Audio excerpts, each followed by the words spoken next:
The sky cracked open with thunder as two shadows faced each other beneath the burning sun, and in that moment, the circle of life held its breath. This was not just a battle of claws and roars. This was king versus king, destiny versus ambition, and the future of the Pride Lands balanced on a single step forward. Every creature knew it. Every grain of dust felt it. When two kings stand against each other, the land itself must choose who truly belongs. Long before this day, the Pride Lands were united under one rule, one rhythm, one balance. The grass grew tall, the rivers flowed steady, and every creature knew its place in the great circle. But balance is fragile, and power has a way of waking hunger in even the strongest hearts. One king ruled with wisdom, listening to the land, honoring the old ways, believing that leadership meant responsibility. The other ruled with strength alone, believing that fear was faster than trust and force was louder than truth. Their conflict did not begin with a roar. It began with silence. A silence that crept into council meetings, into hunting grounds, into the eyes of the pride. Whispers spread, doubt followed. Slowly, the circle of life began to crack. Prey vanished. Borders were crossed. Traditions were questioned. Two kings, each believing he was right, began walking toward the same inevitable moment. The first king stood tall, his mane scarred by time and storms, his eyes calm but heavy with memory. He remembered when the land was young, when leadership meant sacrifice, when every decision echoed through generations. He had lost friends, family, even parts of himself to protect the balance. He did not want war. He wanted understanding. But peace requires two voices willing to listen. The second king was fire. His mane was thick, his roar thunderous, his presence overwhelming. He believed the circle of life favored the strong and punished the weak. To him, mercy was hesitation, and hesitation was failure. He saw the old ways as chains, rules that slowed progress and dulled power. He did not fear breaking the circle if it meant standing above it. As the sun climbed higher, the space between them shrank. The pride gathered at a distance, eyes wide, hearts pounding. Cubs clung to their mothers. Elders lowered their heads. No one spoke. They knew this was more than a fight. This was a decision that would reshape everything they knew. The first roar shattered the air, echoing across the plains like a warning from the ancestors themselves. "Zakin!" roar answered, louder, sharper, filled with challenge. The ground trembled. Birds fled. The war for the circle of life had begun. They circled each other slowly, muscles tense, tails low. Dust rose with every step, catching the light like sparks. Each king searched the other's eyes, not just for weakness, but for doubt. The first king saw rage. The second saw restraint. And both mistook what they saw for weakness. They collided with a force that sent shockwaves through the watching pride. Claws met fur. Teeth flashed. Roars crashed into each other, drowning out the wind. Strength against strength. Experience against fury. Neither gave ground. Neither backed away. Every strike carried more than pain. It carried belief. As they fought, memories rose within them. The first king remembered lessons taught beneath the stars. Stories of rulers who forgot their duty and brought ruin upon the land. He fought not to win, but to protect what remained. The second king remembered hunger, loss, the feeling of being overlooked while others prospered. He fought to prove that power could not be denied. The battle raged across the plains, up rocky ridges, through tall grass that burned beneath their movements. Each blow took its toll. Blood stained the earth. Breath came heavier. But still, they fought. Because neither believed the circle of life could survive without his rule. The pride watched in horror as the land suffered alongside them. The grass flattened. Stones cracked. The riverbank crumbled. Fear. The circle of life was not just being defended or challenged. It was being torn apart by the very kings meant to protect it. In a moment of separation, both kings stood panting, facing each other across a broken patch of earth.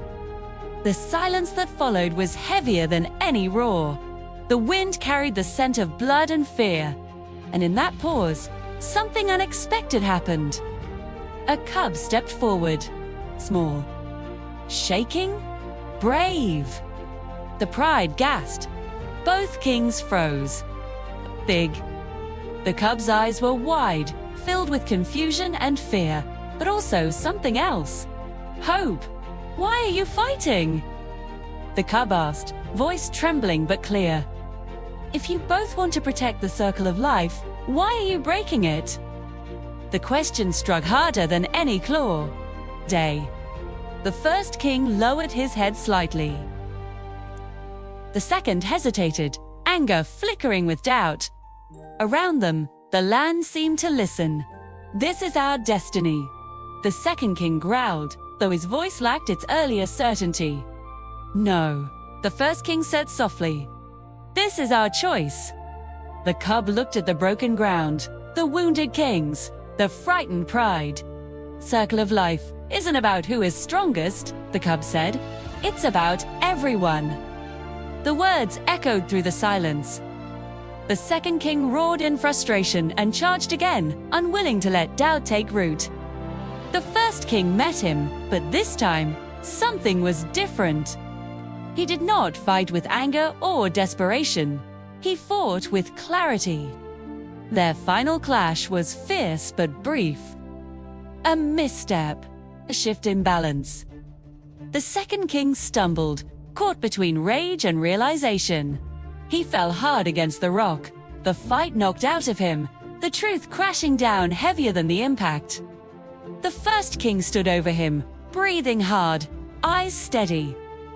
He could end it. One move. One decision. Power rested entirely in his paws.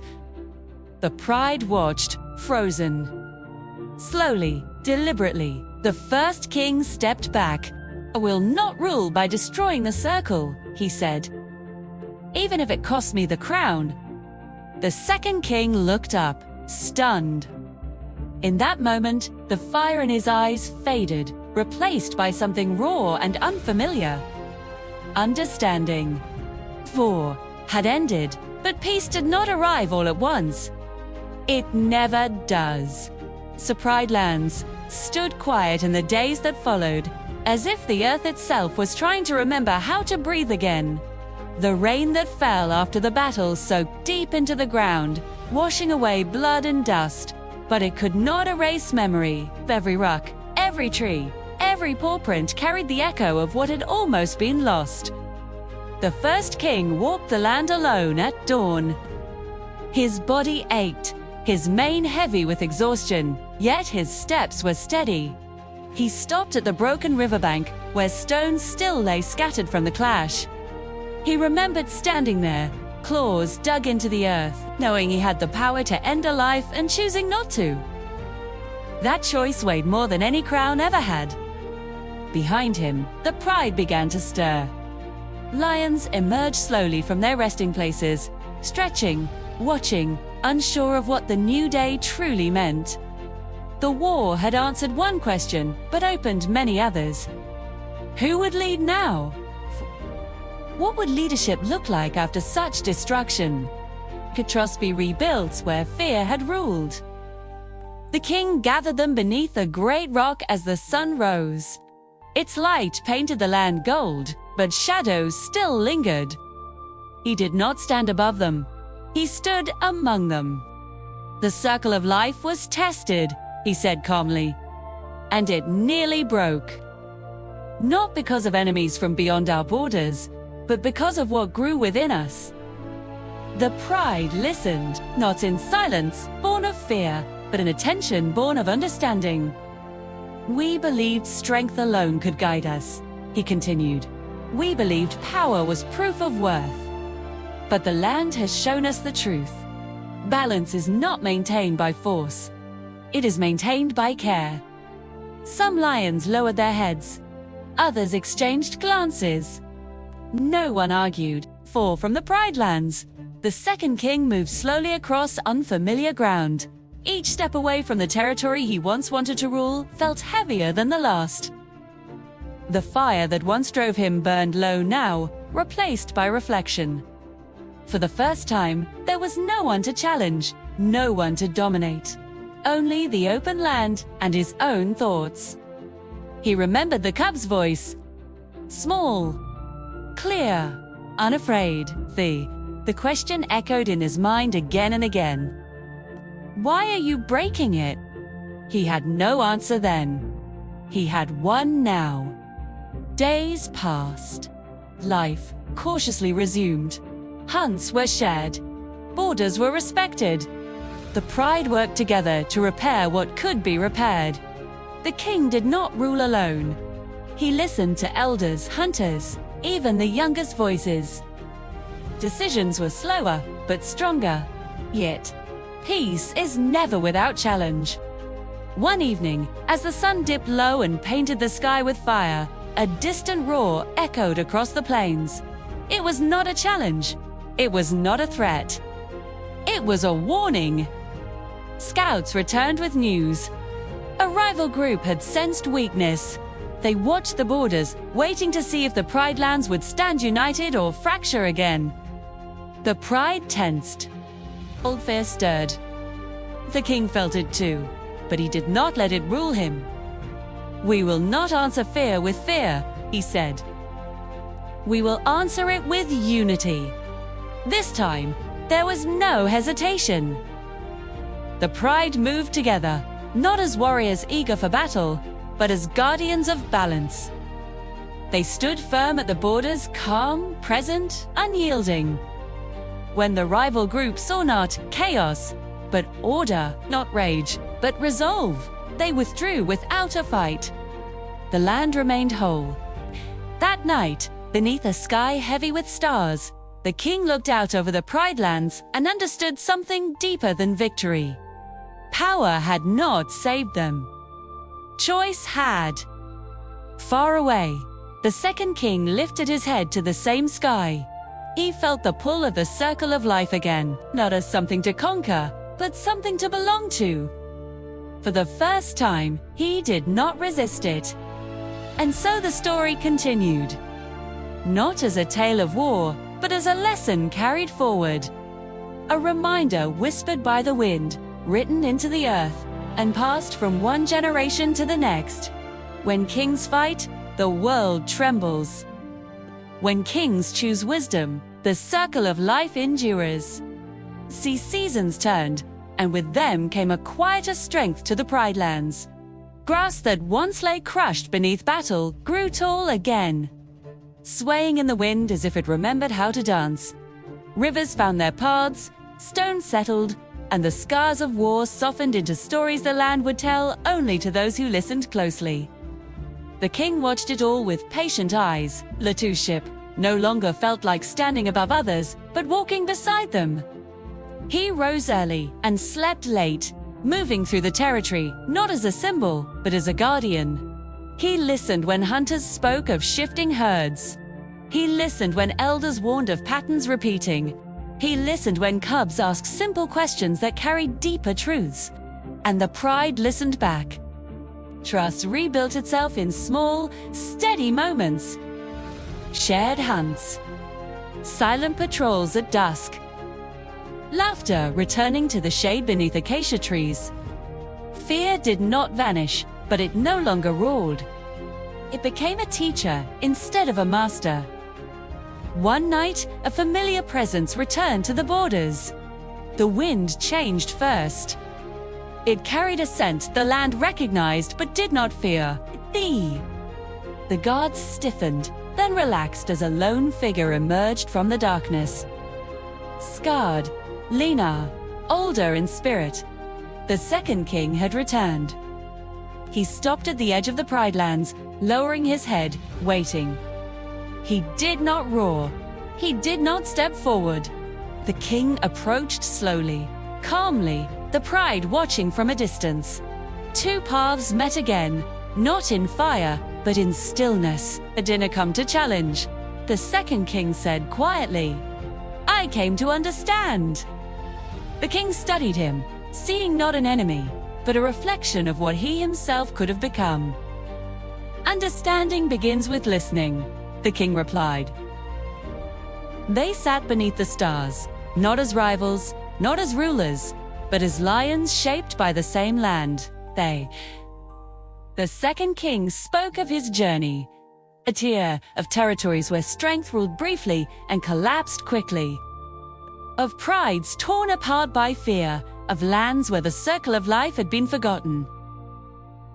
"I thought power would give me meaning," he admitted. "But it only gave me noise." The king nodded. "Meaning grows in silence." By dawn, a choice had been made. The second king would not reclaim a throne. But he would not be turned away. He would stay at the borders, watching, learning, protecting, without commanding. Some questioned it, some feared it, but the king trusted the land. Time proved him right. The presence of the former rival became a reminder etched into daily life. A lesson made flesh. Cubs listened wide-eyed to stories of what nearly was elders, nodded, seeing wisdom preserved not in victory, but in restraint. Years passed. The cub who once stepped between two kings grew strong and thoughtful, carrying both courage and compassion. Watching the land, watching the leaders, watching the quiet spaces between action, the cub learned what no battle could teach. One evening, as the sun fell low and the sky burned gold, the cub asked the king, "Will the circle of life ever stop being tested?" The king smiled softly. "No," he said, "but that is how we know it is alive." The wind carried the answer across the plains, through grass and stone, into the memory of the land itself. The circle of life continued, not because it was defended by force, but because it was honored by choice.